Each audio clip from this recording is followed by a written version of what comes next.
I mean, malapit sa Malacanang, kung saan nirarentahan nila pera niya ng bayan, kapag trip nila para hindi sila masyado makita doon sa loob ng Malacanang, lumilipat sila doon, sila babartika, nag-orgihan siguro, kung ano-ano pa ang kanilang mga ginagawa. Dahil sila ay dependent sa pulburon, sa jalak, at sa kung ano pang mga masatasamang elemento.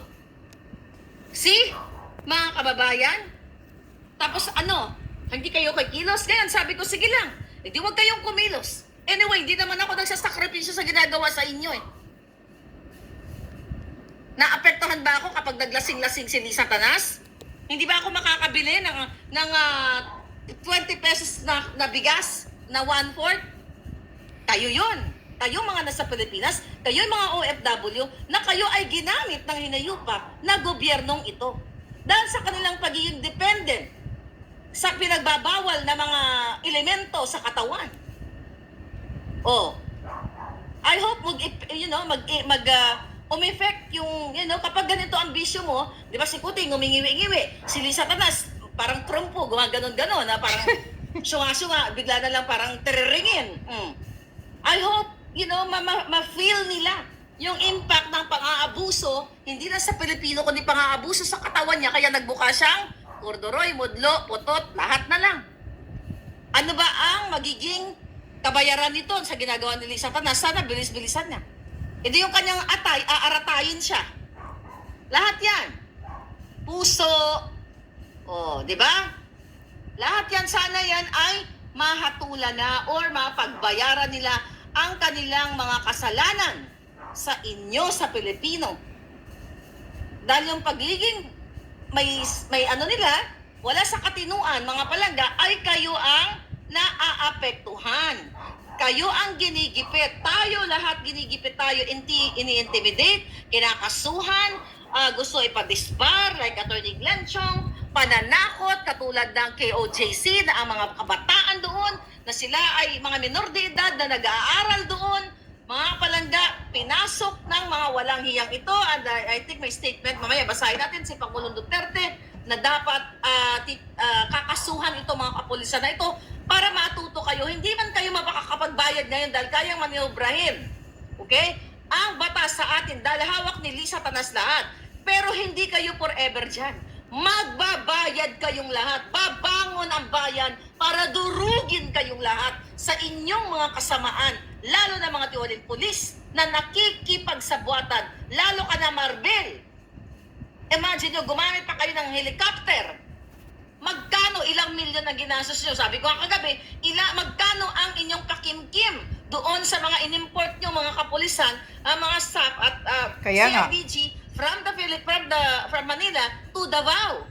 Then the target is not KOJC, the target is the Dutertes. Kasi gusto nilang iparamdam sa mga Duterte na they are powerful, na kaya nilang baliin ang batas. Exactly. Kaya sana, yun naman talaga kumilos na kayo mga kababayan. Okay? Dapat yun ang kumilos dahil kung hindi kayo kikilos, sabi ko nga, kayo rin naman ang mahirapan. Ang mga pamilya ninyo. Yan ang magiging impact sa inyo ng kabartika nila. Habang sila ay nag-enjoy, nagtatransport ng pera ng bayan, nagpapanalo ng loan bettors, pinapakawalan ang mga nahuhuli ng pulburon, pinapalaya ang mga sangkot sa pulburon. Lahat ng mga sangkot, ito, di ba, yung si Espinosa, o baka si, Paruhinog, ilabas na rin. Kayo po ang nagsasakripisyo, ang mga anak ninyo. Ang mga anak ninyong napapariwara, kayo ang nagdurusa, hindi Tama. ako.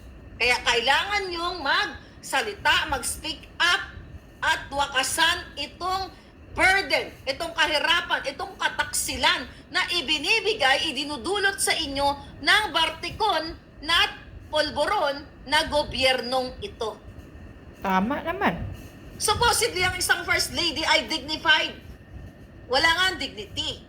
Walang poise. Putot, modlo, lahat na nga, di ba? Ano pa? Dapat siya ay, bilang isang kumatino kang first lady, nandiyadyaan yung i-represent mo ang bansa. By what? By doing mga charitable activities. Ano ginagawa? May charity naman siya. Remember that Bataan activities niya, yung kanyang love for all, nagbitbit ng 150 150 sacks na rice ba yon? At ano yon? Operation Tule. Tapos nagbitbit ng mga balde-balde.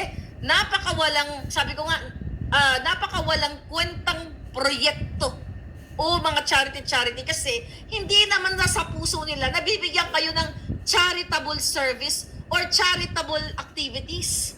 Yan po lamang ay mga kaletsyan, kunwa-kunwari lang.